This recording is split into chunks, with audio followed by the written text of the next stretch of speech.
Welcome engineer. आज हम DMRC JEE civil engineering में पूछे गए प्रीवियस ईयर के क्वेश्चन करेंगे और ये प्रश्न आपके SSC JE, Rajasthan JE, UP SSC JE, UK SSC JE की दृष्टि से भी बहुत ही इम्पोर्टेंट है।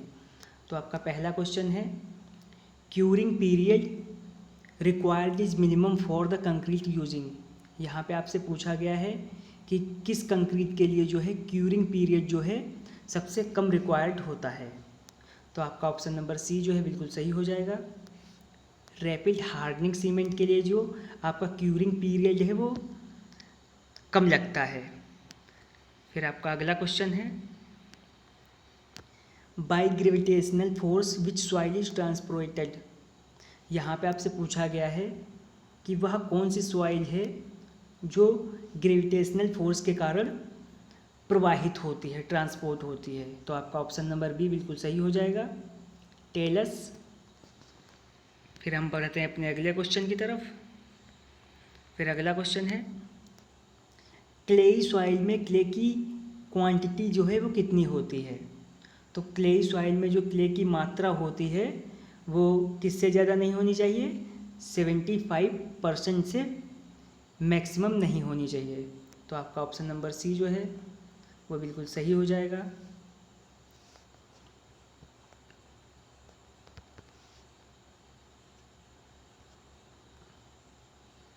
फिर हम बढ़ते हैं अगले क्वेश्चन की तरफ। आपका अगला क्वेश्चन है, stretcher bond is possible only. जो आपका स्ट्रेचर बॉन्ड है वो किस में पॉसिबल है। ऑप्शन नंबर ए, हाल्फ ब्रिक वॉल। जो आपकी आधी ईंट की दीवार बनेगी ये सिर्फ उसी में पॉसिबल है। फिर आपका अगला क्वेश्चन है, the brick laid with its length parallel to the face of wall is known as. तो इसे क्या बोलते हैं, ये आपका हो जाएगा ऑप्शन नंबर बी, स्ट्रेचर।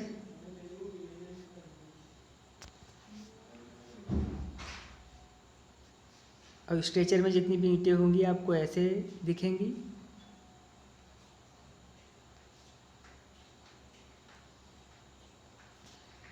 फिर आपका अगला क्वेश्चन है, जो आपका स्लेब होता है, स्लेब में जो कंक्रीट डाली जाती है उसकी क्वांटिटी को हम किस में मापते हैं, सेंटीमीटर में, रनिंग मीटर में, घन मीटर में या वर्ग मीटर में। तो जो आपका ऑप्शन नंबर सी है बिल्कुल सही होगा, घन मीटर अर्थात मीटर क्यूब। फिर आपका अगला क्वेश्चन है, इन case of steel rolling shutters for estimation of painted area the plain area is multiplied by. आपका कोई रोलिंग स्टील शटर है और पेंटेड एरिया का हमें एस्टिमेट निकालना है तो हम प्लेन एरिया को कितने से मल्टीप्लाई करेंगे। तो आपका जो ऑप्शन नंबर बी है बिल्कुल सही होगा, 1.10%। फिर आपका अगला क्वेश्चन है, the permissible stress to which a structural member can be subjected is called. तो जो भी आपके स्ट्रक्चरल मेंबर हैं उसकी परमिसिबल स्ट्रेस जो है वो किस किस के बीच रखी जाती है, वर्किंग स्ट्रेस, परमिसिबल स्ट्रेस या तो फिर ईदर ए एंड बी। तो आपका ऑप्शन नंबर डी जो है वो बिल्कुल सही हो जाएगा। फिर हम बढ़ते हैं अगले क्वेश्चन की तरफ, the modulus of elasticity E of concrete is given by. तो जो कंक्रीट का मॉडुलस ऑफ इलास्टिसिटी है वो किससे प्राप्त होता है, ऑप्शन नंबर बी जो है आपका बिल्कुल सही हो जाएगा। और ये बिल्कुल इजी सा क्वेश्चन है और इम्पोर्टेंट भी। फिर आपका अगला क्वेश्चन है, the forces which meet at one point but their line of action do not line in a plane are called. यहाँ पे आपसे पूछा गया है कि जो आपका एक फोर्स है वो आपके वन पॉइंट पर मिलता है लेकिन जो उसकी एक्शन ऑफ लाइन है वो आपके प्लेन पर नहीं पड़ती है, तो वो क्या कहलाते हैं। ऑप्शन नंबर बी जो है आपका बिल्कुल सही हो जाएगा, असमतलीय एवं समांगी बल। फिर आपका अगला क्वेश्चन है, काइनेटिक एनर्जी में होने वाले डिफरेंट का मेजर किया जाता है। तो जो आपकी काइनेटिक एनर्जी होती है उसमें होने वाले जो चेंज होता है उसका मापन जो हम किस में करते हैं, वो करते हैं option number B 1/2 bracket mv²। ये आपका DMRC JEE 2017 में प्रश्न पूछा गया है। फिर हम बढ़ते हैं अगले क्वेश्चन की तरफ। आपका अगला क्वेश्चन है, स्टील में कार्बन की जो मात्रा होती है कितनी होती है। तो स्टील में जो कार्बन की परसेंटेज होती है वो होती है 1 से 1.5% तक। फिर आपका अगला क्वेश्चन है, rivet value is equal to, rivet की जो वैल्यू होती है वो किसके बराबर होती है, शियरिंग स्ट्रेंथ ऑफ रिवेट, या फिर बियरिंग स्ट्रेंथ ऑफ रिवेट, या फिर टेंशन स्ट्रेंथ ऑफ रिवेट, या फिर minimum of A and B. तो आपका जो ऑप्शन नंबर डी है बिल्कुल सही हो जाएगा। आपके ए और बी में से जो भी कम होगा वो लिया जाएगा।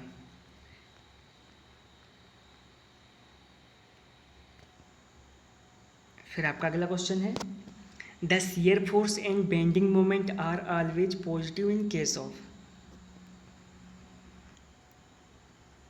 तो इसमें आपसे पूछा गया है कि shear force and bending moment जो है आपके हमेशा कब पॉजिटिव में होंगे, किस कंडीशन में। तो यहाँ पे जो आपका ऑप्शन नंबर डी है बिल्कुल ये आपका सही हो जाएगा, नन ऑफ द दीज, इसमें से किसी भी कंडीशन में आपके shear force and bending moment जो हैं वो पॉजिटिव नहीं होंगे। फिर आपका अगला क्वेश्चन है, the bending moment diagram on a section is maximum where shear force. यहाँ पे आपसे पूछा गया है कि किस एक्सेस पर जो है बेंडिंग मोमेंट मैक्सिमम होगा, जहाँ पर शियर फोर्स क्या होता है। तो जहाँ पर शियर फोर्स जो है अपना साइन चेंज करता है वहाँ पर बेंडिंग मोमेंट जो होता है वो सबसे ज़्यादा होता है। फिर आपका अगला क्वेश्चन है, जो आपके न्यूटोनियन फ्लूइड होते हैं उसमें टेंशन प्रेशर का जो है रिलेशन क्या है। तो वो होता है रैखिक, ऑप्शन नंबर सी। फिर आपका अगला क्वेश्चन है, the property by which the molecules of fluid are attracted by their own is called. यहाँ पे आपसे पूछा गया है कि फ्लूइड पार्टिकल का वह कौन सी प्रॉपर्टी है जिसके कारण ये कण जो होते हैं वो आपस में बंधे रहते हैं। तो वो होते हैं कोहेजन।